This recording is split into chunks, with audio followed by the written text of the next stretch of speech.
infectious diseases. So what are these infectious diseases and what gets covered in the PEBC exam? Okay, suppose a human being fights for his survival or her survival, and a small bacteria is also a microorganism, which is actually a living entity. So you have bacteria, fungus, and virus. So bacteria and fungus are actually living. Virus is dead outside. But when virus gets an opportunity to get into our body, it gets live. And then it reproduces, it replicates and prepares multiple copies and then affects us. So we can stop cell wall synthesis. So the most common antibiotics are cell wall synthesis inhibitors, which we use simple, first manufactured. Penicillins were the first antibiotics which were manufactured, but the problem is people are allergic to it. And then we have protein synthesis inhibitors. So where we are going into the bacteria and killing the protein synthesis and making the bacteria more weaker. We have like folic acid. Bacteria will prepare folic acid. So we are antagonizing the folic acid preparation. And then we have special advanced antibiotics, which are urinary tract antiseptics. So we will do everything in detail. When we do mocks, more MCQs, you will be able to understand at least the explanation from where it's coming from. You don't need to remember everything, but at least you should know everything. Okay, to know everything, finish all the lessons till now. Leave biomedical and finish everything. If the class is a little bit slow, you can use higher speed to finish it, but make sure you know everything. So you should know everything before really actually attempting a mock.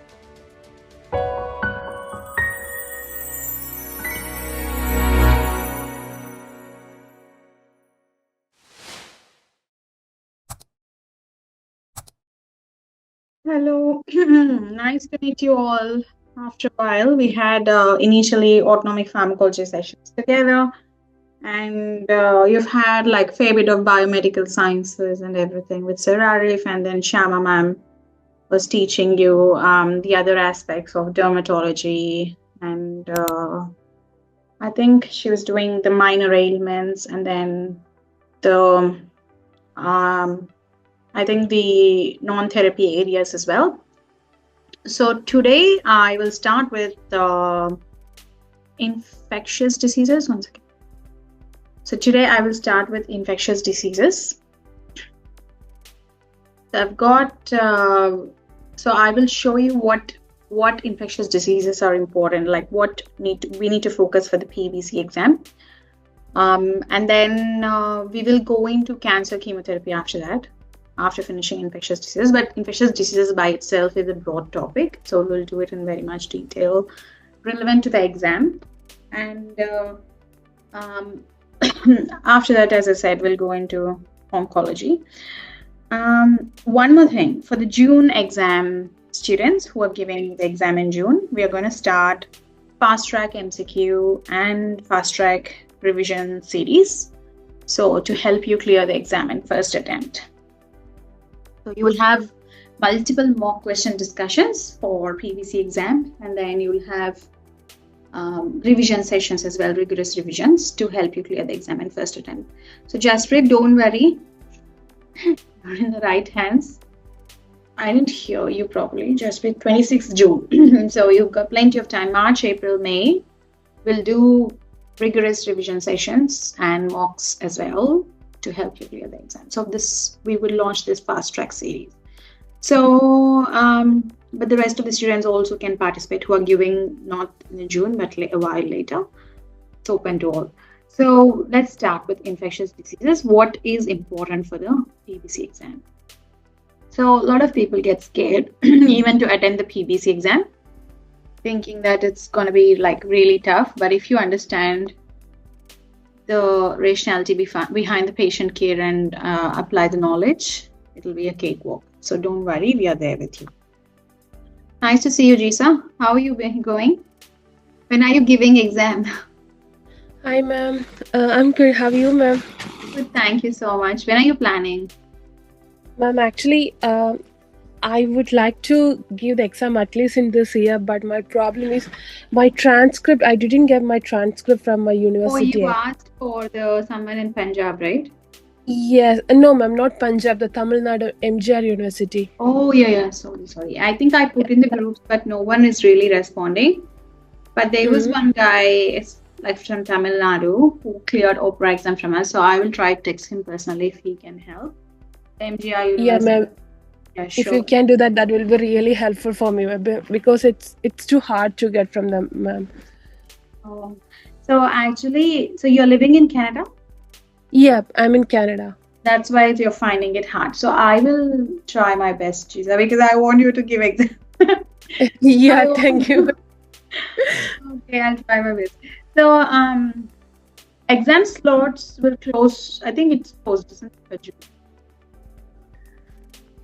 June. Ma'am, your sound is breaking, ma'am. My sound is breaking. So now it's clear? Yeah, now it's clear, ma'am. Now it's clear. So exam slots have they've been finished for, yes, it's closed. Yes, 6th June. 6th March was, I think, the last date. Yes, for June it's closed. Okay, so Jasprit, come whatever, you should stay with us day and night. Like, you have to clear the exam first. Okay? Don't give up. We will help you 100%. Okay? So we were doing, yes, you have to. So we were doing infectious diseases. So what are these infectious diseases and what gets covered in the PEBC exam? Okay, so we've got different kinds of infections. Actually, like, there are millions of bacteria and fungi and virus living around the world, more than the human being population. So every organism, okay, so every living organism fights for its survival. Suppose a human being fights for his survival or her survival, and a small bacteria is also a microorganism, which is actually a living entity. So you have bacteria, fungus, and virus. So bacteria and fungus are actually living. Virus is dead outside. But when virus gets an opportunity to get into our body, it gets life. And then it reproduces, it replicates and prepares multiple copies and then affects us. So, we had that Darwin theory of survival of fittest. Whoever is fit will survive. So bacteria and human being. Okay, whoever is fit will survive. If bacteria will survive, we are gone. And if we survive, bacteria will be gone. Okay, so it's always a tug of war between two people or two living entities. Okay, so suppose a lion kills a deer, but if a deer runs very fast, he can escape from the lion. So who is the fittest, who is the strongest, we can't really judge. Depends on the situation. So the bacteria is an external microorganism. But if you see, for millions of years, we have so many bacteria living in our body. Okay, and they have been really mutually friends with us. We were actually having good relationship with them. Suppose if you see a bacteria called E. coli, so it resides in human colon. That's why it's named E. coli, Escherichia coli. Colon. We have colon in our large intestine where it resides. Yes, E. coli has been there with us. But if E. coli count increases, okay, suppose there is a normal limit of how much E. coli can stay in our body. But if E. coli count increases, then it causes diarrhea. Okay, then it causes urinary tract infections. So anything above the limit will kill us. Okay, so what happens is there is a competition between a human being and bacteria. And also there is a competition between a bacteria and a fungus. Okay, so every living organism competes with each other for what? For food and shelter. It sounds like what are we discussing? But this is the basic of all the treatment plans, antimicrobial therapy, why infections occur in human beings. So if you see a bacteria, we have good bacteria and bad bacteria.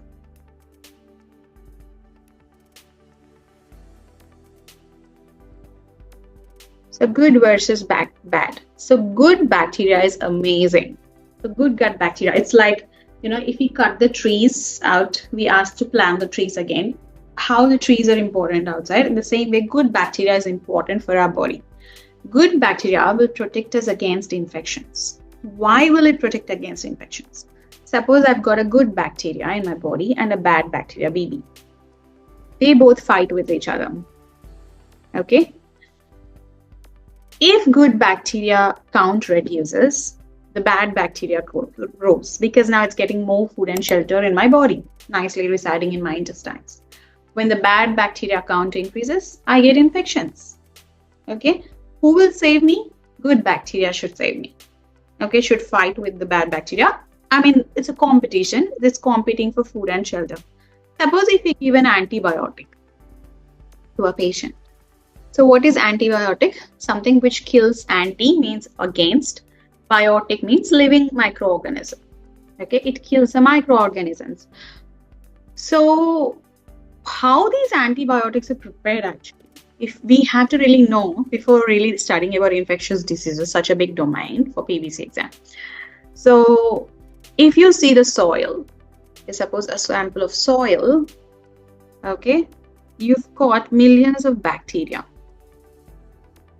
okay, in the sample of soil residing everywhere, okay, and they both fight against each other for nutrition, okay, for good food, shelter, and they also want to improve their population, like how we take care of children. Bacteria takes care of the baby bacteria, her children. So what happens is a bacteria secretes a chemical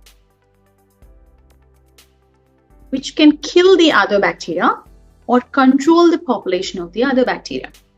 Okay, so what we human beings have done is we extracted the chemical and we prepared an antibiotic tablet.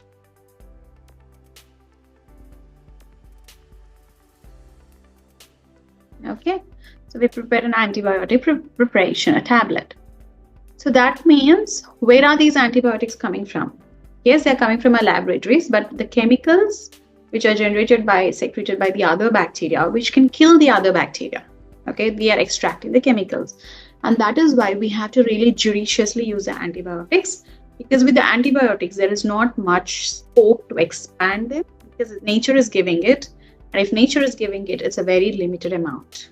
Okay, and to kill a bacteria, we need those chemicals and we have to save it for future generations. If by any chance we overuse or misuse antibiotics, then our future generations, even for a simple cold or simple fever with some bacterial infection, they would need a strongest antibiotic. So the lifespan would be reduced, because even for a simple infection, now you end up using the strongest antibiotic, and then you're making the patient more weaker and weaker and weaker. So unlike the other drugs, suppose for blood pressure we have drugs, for cholesterol we have drugs. Unlike the other drugs, but for antibiotics, we don't have much scope. We have already reached a stage where we have made bacteria so strong, because bacteria is after all living and it will fight for its existence and survival. And that is when antimicrobial resistance occurs. So we will discuss about antimicrobial resistance in detail.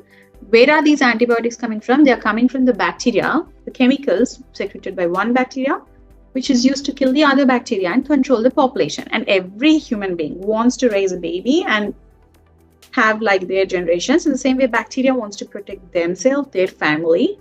And in that, it plays a defensive game by killing other bacteria.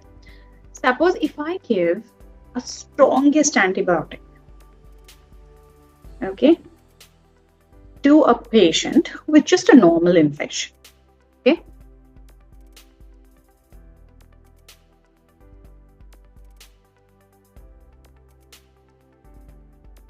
so if I give strongest antibiotic, all the bacteria, suppose I'm taking that tablet, all the bacteria would be destroyed. Just imagine, it's the strongest antibiotic which will kill so many bacteria. Very little amount of bacteria can really protect themselves against this antibiotic. So if all the bacteria dies, just imagine fungus starts growing in your body.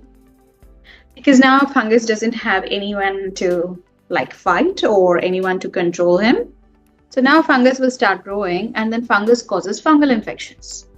So in our body, we have fungus, we have bacteria, and maybe we have some viruses which are dormant, but they get a chance to grow because of some lifestyle issues or some external influences or some immunity issues or some medications like powerful antibiotics. And then that's why people who are on antibiotics, they end up getting fungal infections.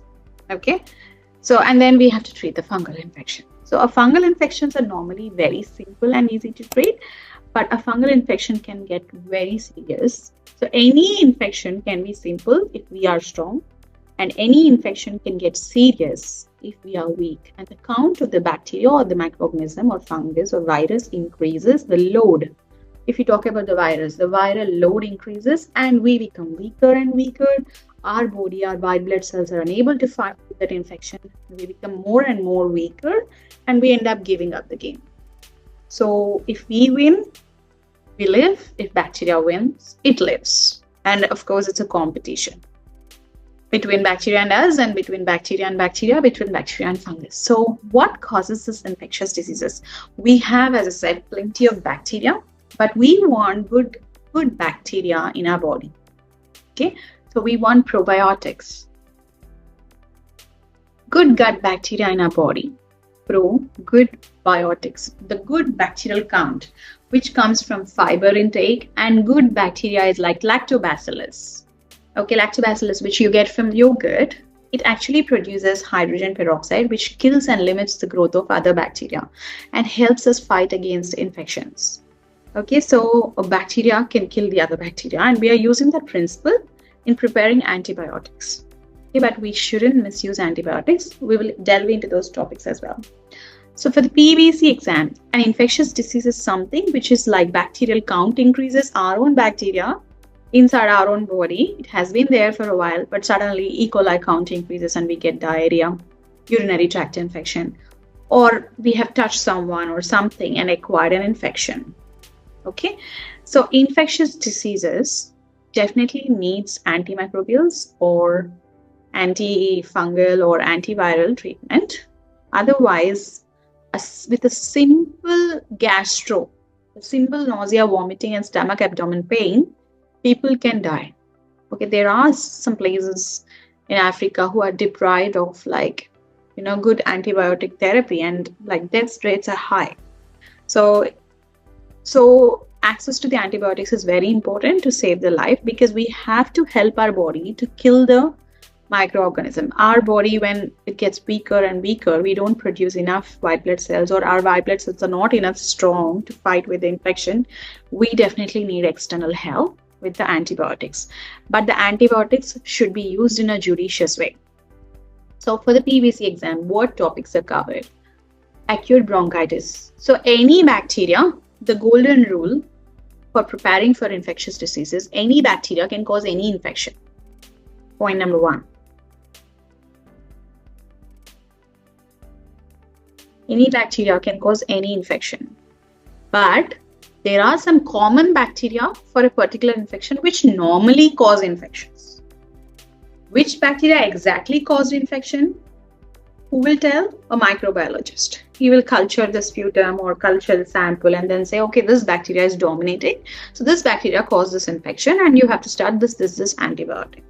But before that, we use approximation treatment. Point number 2. So any bacteria can cause any infection. So when people study infectious diseases, they get so stressed. Oh my God, which bacteria is causing which infection?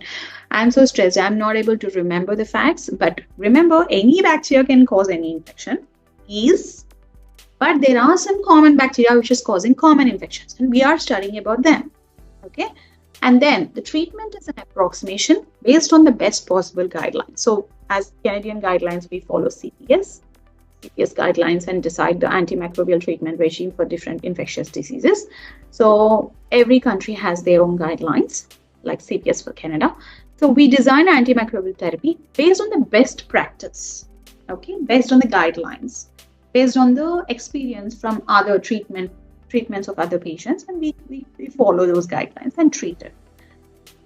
We can't guarantee a patient will recover with that antibiotic, but in most of the cases, yes, the patient will recover. But in some cases, you may need to have a trial and error method where you have to decide or switch to another antibiotic if one antibiotic is not helping the patient. The second point is, the third point is, if an antibiotic is not helping the patient will show you the symptoms. Fever will not control. He will have tiredness. He will look sick, or he'll have life-threatening issues. Okay, and then you decide to try different antibiotics. So with the microbiology reports, so when we suspect a bacterial infection or a viral or a fungal infection, we send the reports to microbiologists, but they need to culture the bacteria. So the reports will take some time to come. But before that, we can't delay the treatment. We have to start with something, okay? And then get the reports, and the reports will tell sensitivity tests, okay? What are these sensitivity tests? So they will tell which bacteria is sensitive to which antibiotic. Okay, that means which with the sensitivity and resistance, I will discuss in very much detail, don't worry. So they will be able to tell, okay, this is the infection, this is the bacteria causing it, try this antibiotic. Because they know which, like this kind of bacteria normally is sensitive to which antibiotic, will get scared of this antibiotic and will work. So that's where the microbial cultures come, and we don't wait to treat the patient till the report came. Because the patient is gone by the time report came, because microbiologist himself has to culture it.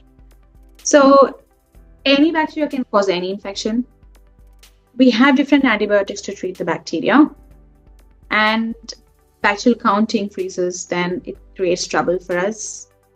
Okay, and then the sensitivity tests take some time to come, so we have to start the treatment. Okay, so the most common infections are acute bronchitis.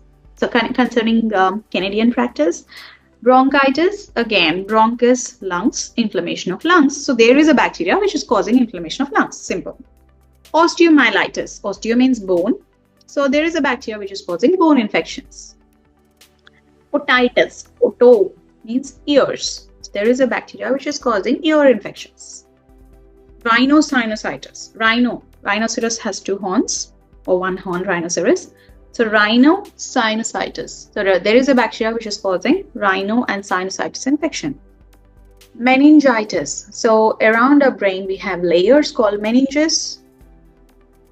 Okay, different layers protecting our brain. They are inflamed. A bacteria is causing that. Again, it's the most dangerous infection. So bacterial meningitis. Community acquired pneumonia. Pneumonia is so common term. There is a bacteria which is causing respiratory infections. COVID-19, it's a virus which is causing COVID-19. Again, we can't stop studying infectious diseases without finishing COVID-19. So we'll do that in detail. Diabetic food infections. People with diabetes, they are immunocompromised and they are prone to so many life-threatening infections. It will start with some skin infection, okay? And then because diabetes is a risk factor, it takes so much time for the patient to recover from the infection. They won't recover quickly as we recover because their immune system is more weaker, their white blood cell count, they can't, and then the diabetes itself will have delayed wound healing. And as a result, diabetic food infections are very dangerous. If left untreated, they might lead to knee amputation, toe amputation. Okay, a doctor has to just cut the knee and throw away. Okay, because the infection is spreading, the patient's gonna die if it spreads everywhere. So I've seen like a ward with diabetic foot infections, vascular ward, where everyone's toes are gone, knees are gone. So diabetic foot infections are very dangerous if left untreated. And then we have pharyngitis, infection in pharyngeal. Herpes group of virus infection, which causes chickenpox, shingles, and other viruses. Genital herpes, we have genital sexually transmitted diseases. Okay, and then we have HIV, again, human immunodeficiency virus. Not all patients with HIV will go into AIDS. So AIDS is acquired immunodeficiency syndrome, which is more complicated version. Okay, where they will start having immunodeficiency and they'll get other infections and they die because of other infections, not because of HIV virus. So HIV, we have to stop the patient from going from HIV to AIDS by starting the antiviral treatment as soon as possible. Okay, and then we have cancer patients. Cancer patients are on chemo medications. Chemo medications are immunosuppressants. They suppress the patient's immune system, which fights with infections.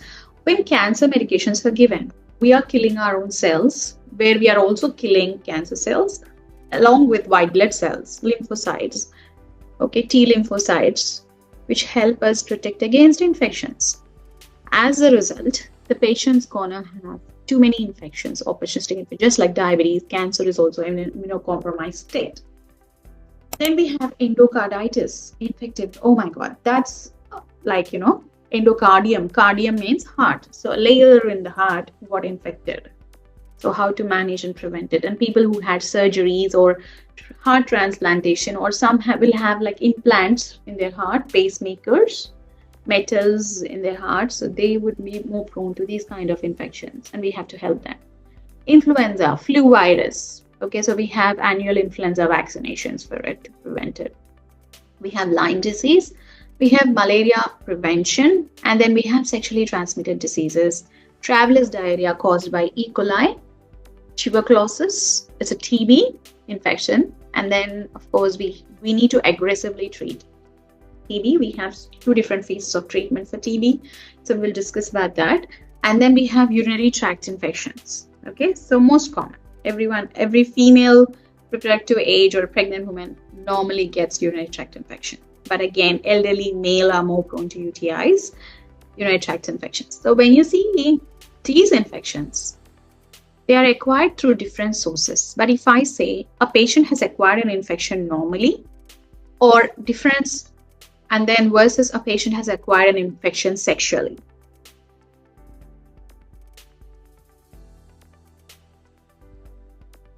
Which one is difficult to treat?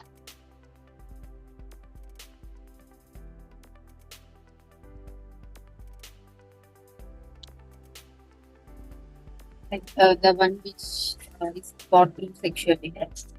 Yes, sexually will take more time to treat, and it's more difficult to treat. Sexually acquired infections are quite difficult to treat. Okay, these are the different infectious diseases which we are going to deal with the PEBC exam. So what is antimicrobial? We'll have to understand what is the general principle, what are the mechanisms for each class, what are the adverse effects, and then what are the categories of antimicrobials. So let's start with what a good antibiotic or antimicrobial should look like. So we have bacteria who is living.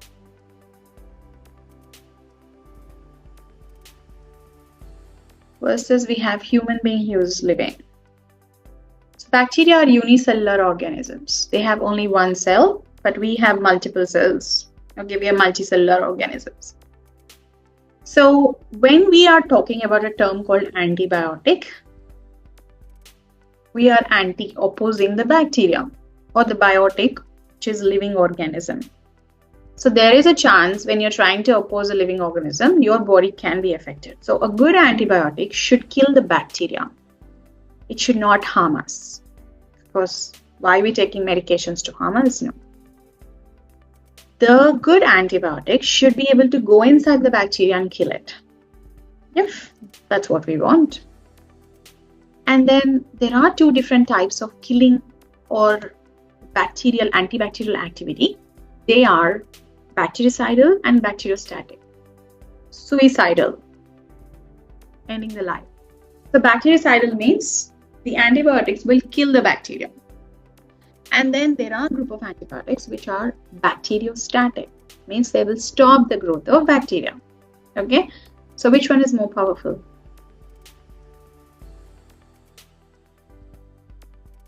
Bactericidal? Cidal one? Yes, cidal activity gives us more benefits to human beings. Okay, so we want bactericidal activity. So when we are giving an antibiotic to the patient, as we fight for our life, bacteria also fights for its life actually.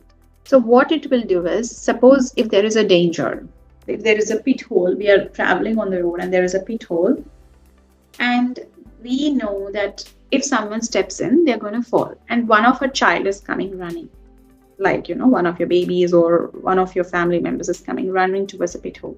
You will alert them, right? Hey, don't go there, dangerous. Okay. Or the parent might alert a child how to jump on the pit hole without falling. Okay. Or how to swim in the pit hole to be more stronger. Okay. Or how to change the shape so that they don't really fall in the pit hole and just cross the pit hole and go away. So a parent will always alert a child or a family member because we want to save our family. So what that bacteria does, suppose if a bacteria gets an exposure to an antibiotic and it is not killed properly in that exposure, okay, it's just suppressed, it's become silent. Just imagine. Then next time when it gets chance, it will mutate, change its shape, or it will adapt. Suppose we don't like school when we are a child, but we got used to it, adapted, so we can face any situation, any rudeness. So in the same way, bacteria will adapt and it becomes more stronger, or it will alert its family members or baby bacteria by gene transfer method, where it will say, hey, this antibiotic is going to come and attack, but this is the way you deal with it. Okay, so next time, if you didn't kill the bacteria properly, next time the bacteria gets the same exposure, the antibiotic is going to lose, the bacteria is going to win. Okay, so antibacterial resistance has become a nuisance in the world. So there are some bugs, bacteria, which are not working for the most powerful antibiotics. And what will happen to our future generations? Just imagine, because the research is limited, the scope is limited, and we can't expand the antimicrobials beyond this limit. It's not like diabetes medications or something which have, these are the antimicrobials, and we are dealing with something living. We are targeting something living, and a living organism will always fight for its survival. And it can anyways become stronger by any chance. So there are some bacteria which are giving a headache to us. So by mutation, adaptation, gene transfer. And these are the ways through which bacteria will acquire resistance. So difference between sensitive and resistance.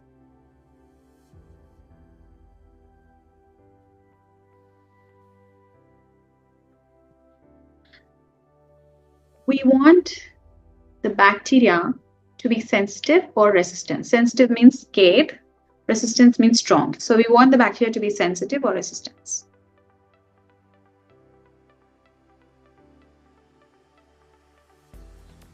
Sensitive. Of course. So that's what we call sensitivity tests in the antimicrobial cultures. Okay. So we want the bacteria to be sensitive so that it can easily get killed by the antimicrobials which we're using. If the bacteria becomes resistant, then it becomes difficult to kill. So we want the bacteria to be sensitive and our bodies to be resistant. Our antibiotics, which we are preparing, to be resistant. Okay, this is a big term because a lot of people get confused about how to use these terms and how to apply them in the exam, in the MCQs. Okay, so sensitive is sensitivity, and sensitive scared, and resistance is strong. So we want the bacteria to be sensitive against the antibiotics, okay, which we are using. So bacteria will develop resistance, and then next time it becomes very hard for us to treat the patient, because maybe you have to use more stronger antibiotic. If that doesn't work, next time you have to use more stronger antibiotic because bacteria is becoming stronger, and you end up having nothing to treat the patient. Okay, and that's why as a pharmacist, we need to recommend patients to finish the course of antibiotic. If you feel better in 2 days, don't stop the antibiotic. Please finish the course, because we want a complete eradication, death of the bacteria which is harming us. We don't want some bacteria to be alive and go and tell someone, okay, saying this is a danger, this is going to come and all that. No alertness, no gene transfer occurring, no mutation. And then never use a strong antibiotic for simple infections.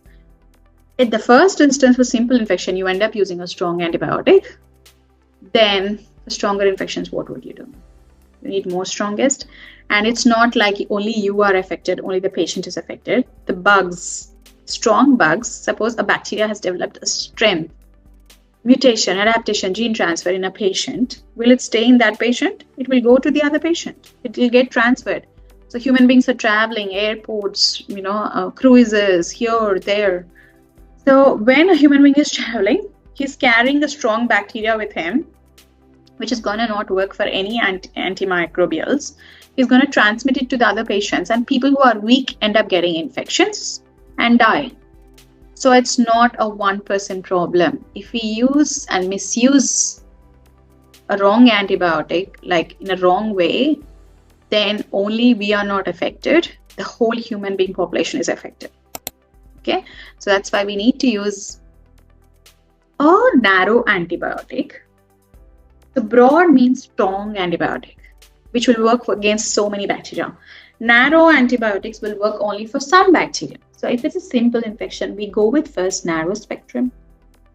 Then if it doesn't help, go with broad and extended spectrums, more stronger antibiotics. But if we use a strong antibiotic, broad and extended, just to treat a simple infection, you're unnecessarily giving the bacteria the power of mutation, adaptation, chain transfer, and you're making the patient weak. And it's not just one patient, you're making the whole human being population weak, and bacteria is going to win. Okay, so that's antimicrobial resistance, and that's why we have to be alert. Pharmacists have to be alert on what antimicrobials are being prescribed. Okay. So this is bactericidal, bacteriostatic activity, and we've discussed about the spectrum. Narrow means works only for some certain bacteria, broad means works for many, and extended means they are more broader spectrum and they have some special activity against special antimicrobials, so special activity against special bacteria, which normally doesn't get killed by simple antibiotics. Again, we have to save them, we can't misuse them. So what is this bacteria? What is it doing? So bacteria is divided into two types, aerobic and anaerobic bacteria. Of course, we can't understand any infection without knowing what bacteria is. So it's single cellular, unicellular organism, and bacteria normally has a protective coating around it, which is called cell wall.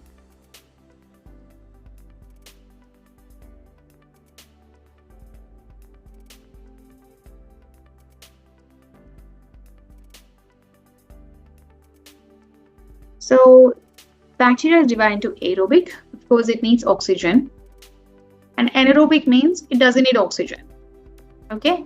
Anaerobic bacteria, they can survive without oxygen. Some are bacteria facultative, means they want, if they have oxygen, they'll use it. Otherwise, they can do anaerobic respiration. Okay. But basically, bacteria is divided into aerobic and anaerobic. Aerobic is further divided into gram-positive and negative. Okay. So what is gram-positive bacteria?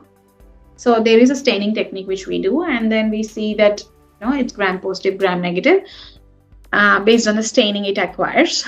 So gram-positive bacteria are Streptococcus, Staphylococcus, Bacillus, Corynebacterium, diphtheria. So mainly these bacteria, they cause skin infections and respiratory tract infections, Strepto and Staphylo.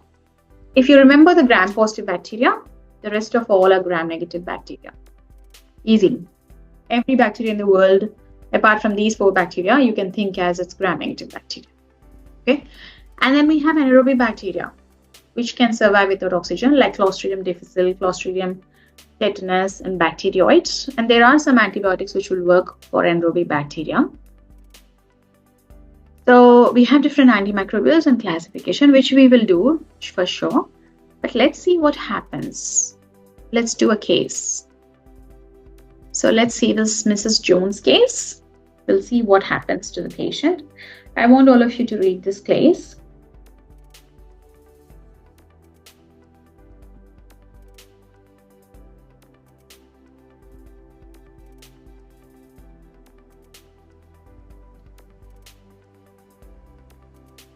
The patient, Mrs. Jones, was found by her daughter, Mary Jones. Mrs. June Peter was found by Mary Jones in her apartment, and she's confused. She was admitted to the emergency department with nausea, vomiting, and acute confusion, and she's shivering. And she has severe flank pain. So the pain rating is 8 out of 10. Flank pain means around this area. And she has pale skin. Tachypnea means high respiratory rate, high breathing, fast breathing. Okay. Tachycardia, high heart rate, high body temperature. And of course, for any patient, the vitals are important. What are the vitals? Blood pressure, temperature, heart rate, respiratory rate, oxygen saturations are important. Her temperature is high, heart rate is high, respiratory rate is high. She's beating fast for the breath. Blood pressure has become very low. Oh my God, 85/52. That's very low. and then her oxygen saturation is 92%. So anything less than 92 or 92 or even like less than 93 is a dangerous condition. Her oxygen saturation should be 97, 98, 91. Anything less than 93 is really dangerous. Okay. So this patient, she has flank pain and she's confused. She's shivering. And the most important thing is mental alertness for a patient. An alert patient is easier to treat than a patient who is not alert. Okay, so she's confused. Okay, so and then she has been showing other symptoms. A confusion is a very big thing. High body temperature is a very big thing. Oxygen saturation going low is a very, very big thing. Okay, and blood pressure falling beyond the below the normal is a very big thing. Okay, so if you see flank pain, so in that area you have kidneys involved. Okay, and then you have your urinary region involved. Maybe you have appendix involved. Okay, appendix can cause it, appendicitis can cause it, flank pain, severe flank pain with nausea and vomiting, or it could be a urinary tract infection, or it could be a kidney infection like pyelonephritis. Nephrons means kidney, so pyelonephritis means infection in the kidney. So it could be anything.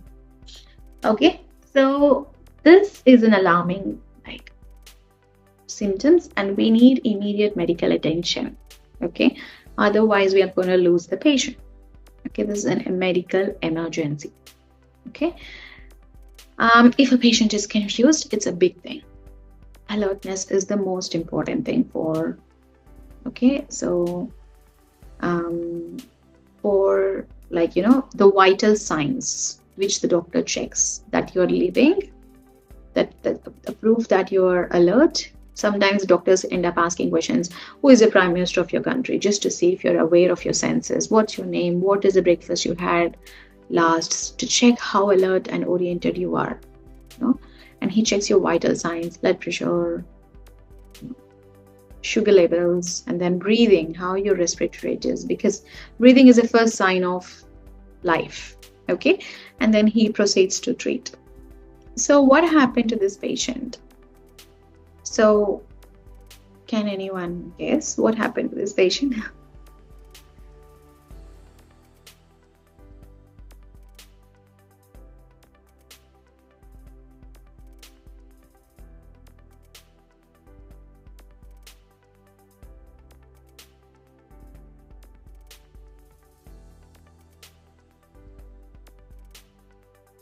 Like any meningitis or kidney infection? Kidney, yeah. So this is called sepsis. Okay, septic shock, sepsis. Okay, so I'll explain about that.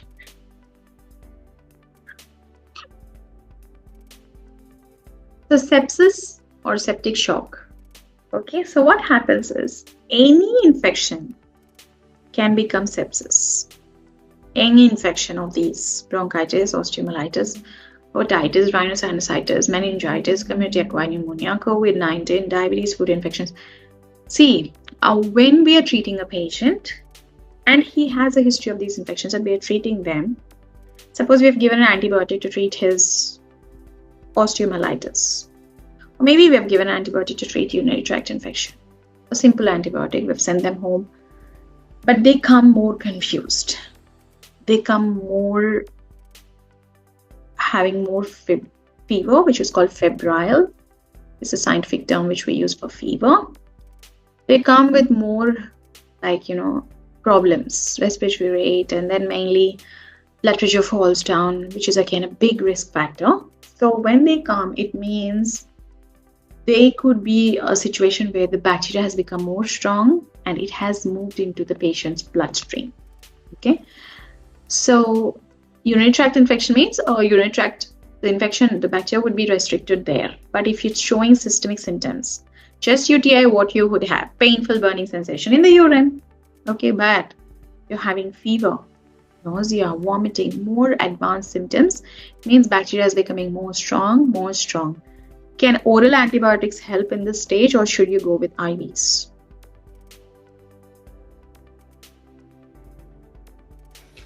IV. Yes, we have to go with IVs in that worst stage. Otherwise, we are going to lose the patient.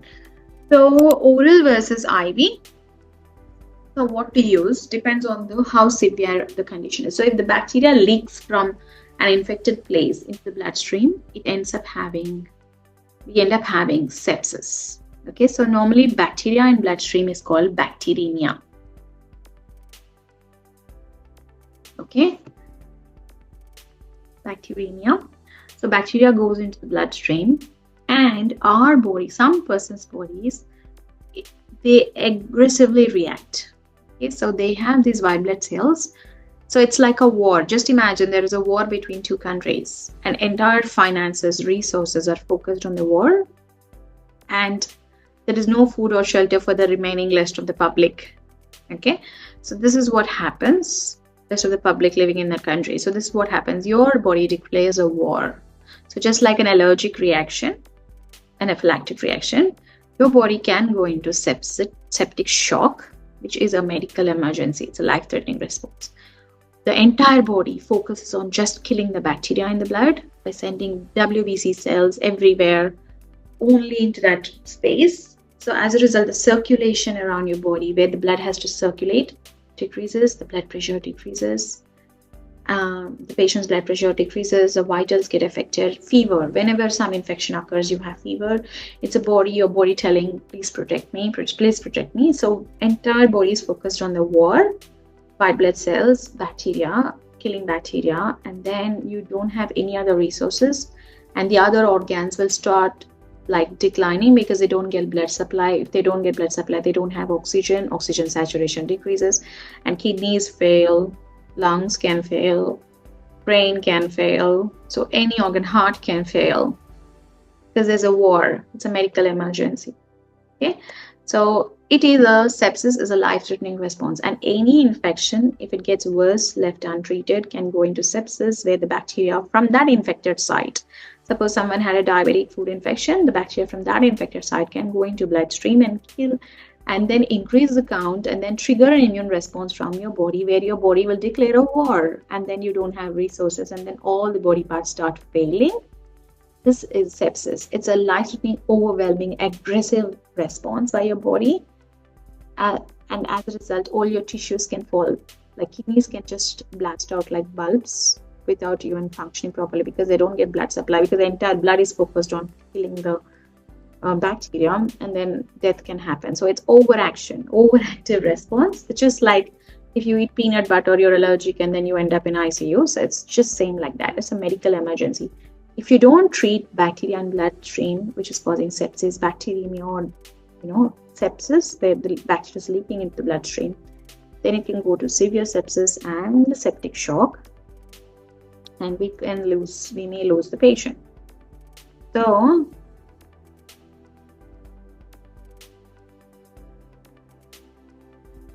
we have to stop it.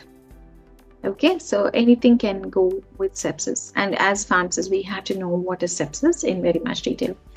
So if a patient's blood pressure falls below, very low, if a patient's oxygen saturation falls below 93%, if patient's bilirubin levels, liver enzymes, bile is a liver juice, and those bile acids keep piling in our body, it indicates that the filtration system, the excretion system, the elimination system stopped working, and then high creatinine waste product, which has to go into your urine through kidneys, but the serum creatinine increases.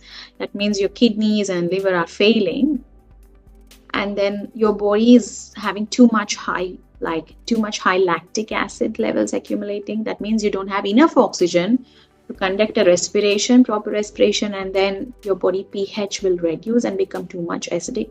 So any of these three alarm symptoms, we have to announce a medical emergency and treat the patient. So let's design a treatment plan. So let's focus on what is important. Prioritization technique for your patient. So the more you do this, the more your knowledge will improve, and you will be able to solve or crack any exam.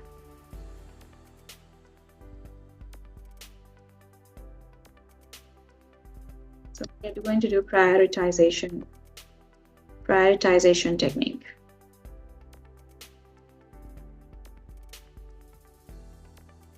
So going to your patient.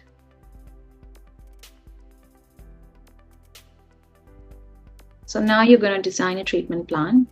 So Mrs. Jones had nausea, vomiting, confusion, shivering, pain, high heart rate, high respiratory rate, blood pressure is low, oxygen is falling low. What do you want to treat first? So just imagine her daughter brought her to emergency department. What is your first priority to treat? Which aspect would you treat first?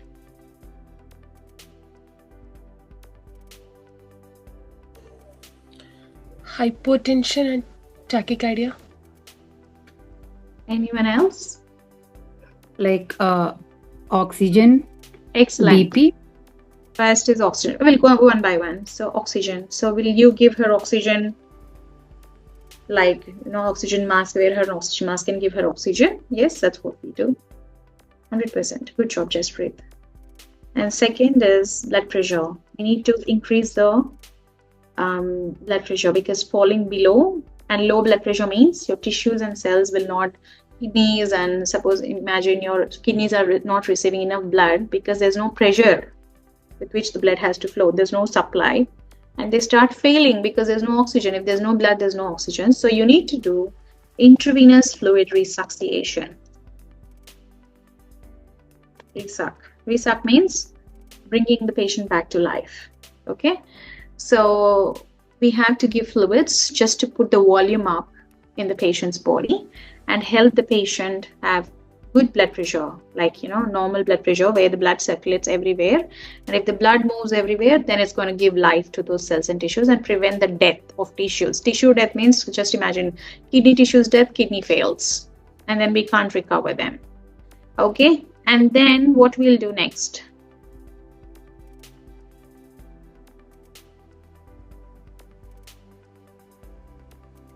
Fever, we have to bring in control. Okay, so you want to bring the temperature in control. Anything before that? To bring temperature in control, what you should do?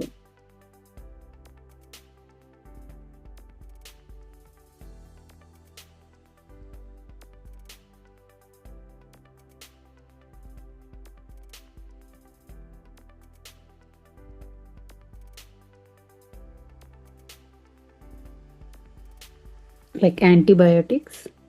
You have to give antibiotics. Immediate IV antibiotics within 30 minutes. Okay. So which antibiotic to choose? We'll take the patient's history. Suppose the patient had a urinary tract infection.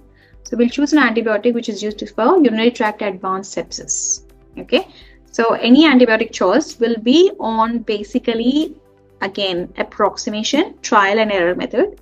But we'll go with the best practice guidelines and choose the best antibiotic as per the patient's medical history. The doctor will assess, okay, what happened before?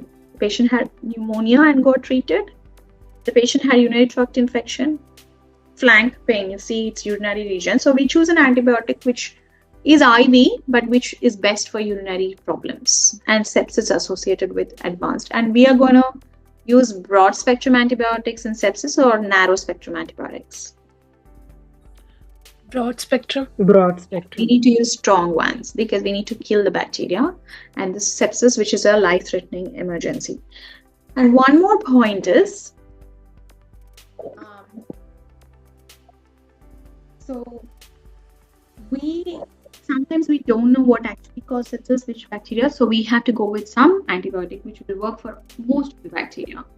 So we go with the guidelines, trial and error methods. But again, we have to use the best antibiotic because we don't have much time in this patient's case. So antibiotics IV should be started within 30 minutes, and you can send the bacterial cultures to laboratory, but before giving antibiotics. But you can, you don't have to wait for the results. You have to start the treatment with antibiotics. Okay. So, and then make sure blood pressure, respiratory rate comes to control. and then take blood tests every 2 hours and just investigate. Lactate levels are normal. Your body is not going into too much acidity. Okay, so these are this is a treatment plan which you're going to design, actually which you designed for Mrs. Jones. So antibiotics, which antibiotics will suit for which infection. So based on that, we are going to design the treatment plan. So this is sepsis. So any infection can cause sepsis, which is life-threatening emergency, and you have to act fast. Okay, otherwise, like stroke, heart attack, sepsis is a medical emergency which requires diagnosis and quicker treatment, because time plays a major role in this aspect. So what are different antimicrobials? So we have different bacteria. So we have got this gram-positive bacteria. If you remember the gram-positive, we can remember everything else. Anaerobic, gram-negative, and gram-negative are also very tricky to treat. So we have different classifications. So if you are inhibiting the synthesis of bacterial cell wall and removing the protective coating around the bacteria, then they are called cell wall synthesis inhibitors. If you are going into the bacteria and stopping the protein synthesis in bacteria, then they are called protein synthesis inhibitors. So after all, how we make, we have different life processes. In the same way, bacteria has its own life process. So the problem is, the change is, bacteria has a protective coating around it, but we don't have it inside our cells. So because unicellular, just one cell, so it has cell wall. So we can stop cell wall synthesis. So the most common antibiotics are cell wall synthesis inhibitors, which we use. Simple, first manufactured. Penicillins were the first antibiotics which were manufactured, but the problem is people are allergic to it. And then we have protein synthesis inhibitors. So where we are going into the bacteria and killing the protein synthesis and making the bacteria more weaker. We have like folic acid. Bacteria will prepare folic acid, so we are antagonizing the folic acid preparation.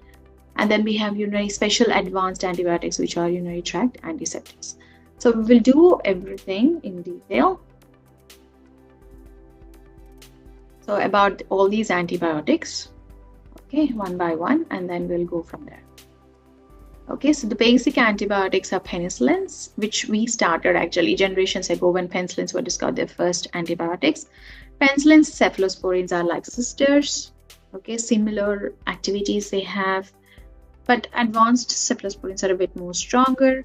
And then we have like advanced antibiotics like vancomycin, which have to be used for only life-threatening infections.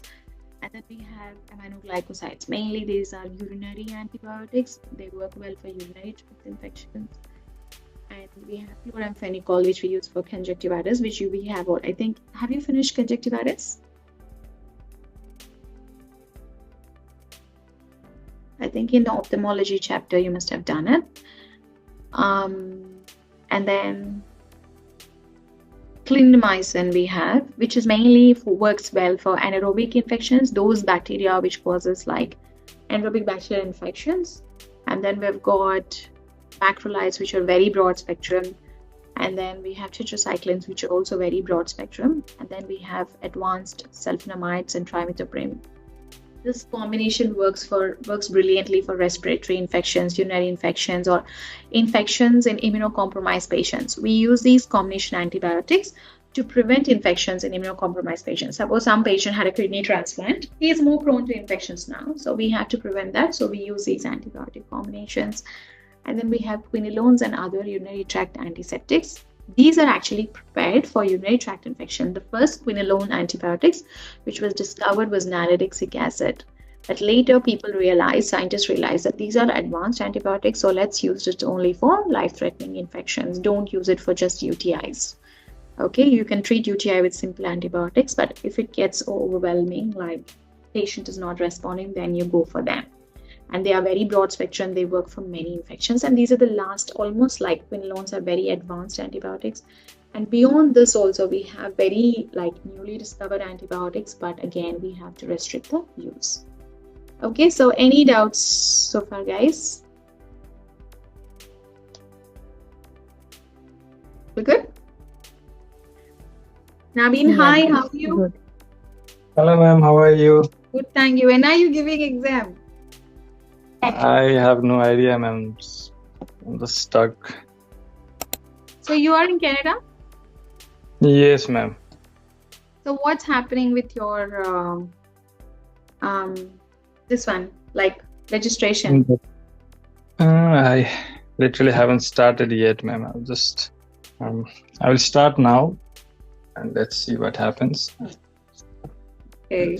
Yeah, please, yeah, give quickly. I really want to see a good result. Okay. I've started today infectious diseases. I'll be continuing more series on this, and we will do again mainly to help Vijaya and Jaspreet who are giving in the June. We will do rapid MCQ discussions and revisions for them. Vijaya, you're giving right in June? Yeah, I'm giving it in June. Don't worry. And you two stay in touch with me all the time. Okay, Jaspreet and Vijaya. Please keep in touch with me and please study and give your best. Yes, have to make this happen. Okay. Yeah, I also want, advice from you, like how to prepare.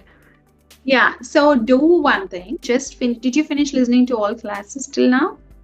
No, randomly in between I'm listening.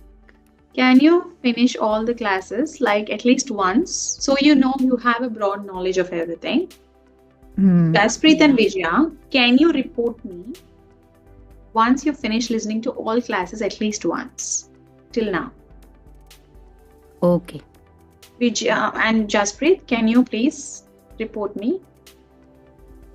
Yes. And then we will do see if you don't finish all classes at least once, just at least once, then there's no point of doing MCQ discussion. If you have a knowledge about all the aspects, you don't need to study biomedicals for June. I think they've removed biomedicals, right? June yes.